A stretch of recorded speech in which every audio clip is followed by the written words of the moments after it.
Kisah pahlawan yang setelah menyelamatkan dunia menjalani kehidupan keseharian yang menyenangkan. Tapi kayaknya nggak menyenangkan banget deh, sedih deh. Terutama kalau berumur panjang terus harus melihat rekan-rekannya dan teman-temannya pergi.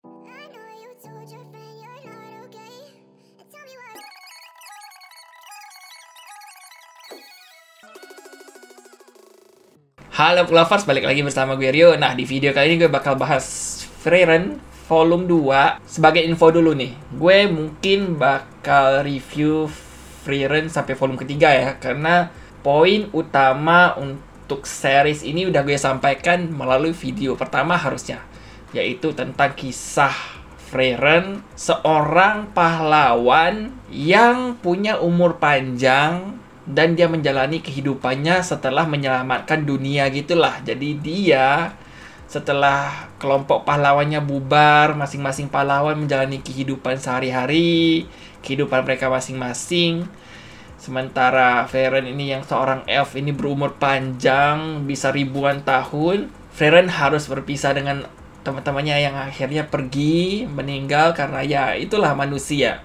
Umurnya nggak sepanjang elf gitulah. Dia harus menyaksikan teman-temannya pergi gitulah. Dan itulah adalah cerita utama di sini, di mana Frieren harus belajar memahami hidup gitu loh. Dimana ternyata waktu itu berjalan berbeda antara dia dan teman-temannya yang merupakan manusia. Dimana akhirnya dia harus bisa menghargai lebih soal waktu, memori dan kenangan-kenangan yang mereka habiskan dulu bersama teman-temannya gitulah, bersama-sama gitulah, berpetualang dan sebagainya. Jadi dia kayaknya mulai belajar hal baru nih, yaitu lebih menghargai pertemanan dan waktu.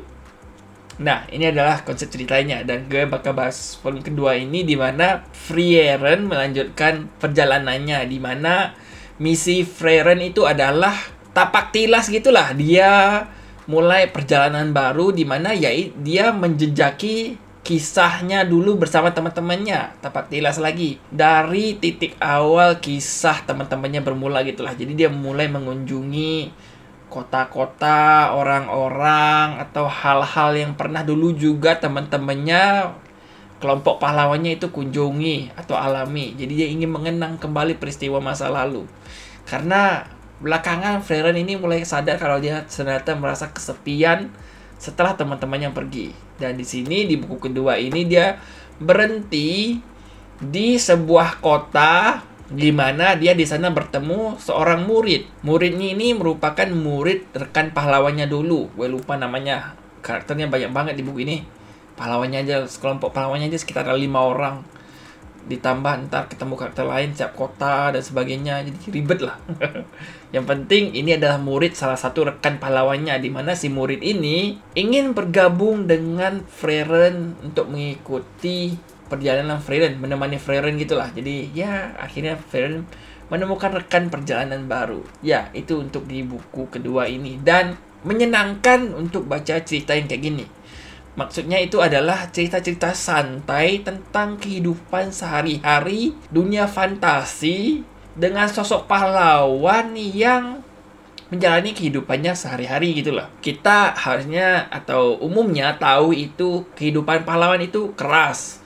Harus melawan musuh, melawan monster, berjuang untuk orang-orang dan sebagainya. Tapi kehidupan selainnya itu seperti apa? Nah, ini adalah kisahnya Frieren. Dia mengenang kembali kisah masa lalunya sembari menjalani kisah baru bersama rekan-rekan baru. Ya, itu sangat menyenangkan melihat kisah-kisah kehidupan sehari-hari ini. Menyenangkan aja gitu. Santai, hangat, nostalgia, kayak gitulah kesannya. Dan gue bakal lanjut terus, gue akan ngikuti series Frieren ini. Mungkin atau gue stop aja sampai di volume kedua ya. Karena kalau mau dibahas kayaknya nggak ada hal baru, kecuali ada hal baru ya baru gue bahas lanjut. Sementara ini nggak ada hal baru. Jadi Frieren ini masih melanjutkan perjalanannya. Dia berhenti di sebuah kota, ketemu seorang rekan baru yang merupakan murid dari teman seperjalanan dulu ketika di kelompok pahlawan gitulah. Dan ya mereka berteman gitu. Dan Frieren ini menjadi guru gitu lah. dia punya murid sendiri juga gitu. Ceritanya seru sih, menyenangkan. Oh iya, by the way, ada tentunya karena ini ada cerita petualangan, tentunya juga ada hal-hal seru seperti ketemu kota baru, permasalahan baru di mana tentang iblis yang seharusnya dulu udah bukan dibasmi juga, tapi dikalahkan oleh kelompok pahlawan, mulai bangkit kembali gitu lah. Ada kelompok-kelompok kecil iblis yang mulai memberontak, dan akhirnya Frieren harus mengurusi hal-hal kayak gitu, membantu masyarakat di sepanjang perjalanan. Seru lah melihat perjuangan dan petualangannya Frieren gitu lah. Dan ya, ini untuk volume kedua atau buku kedua dari komik Frieren. Sampai ketemu di video game berikutnya. Bye!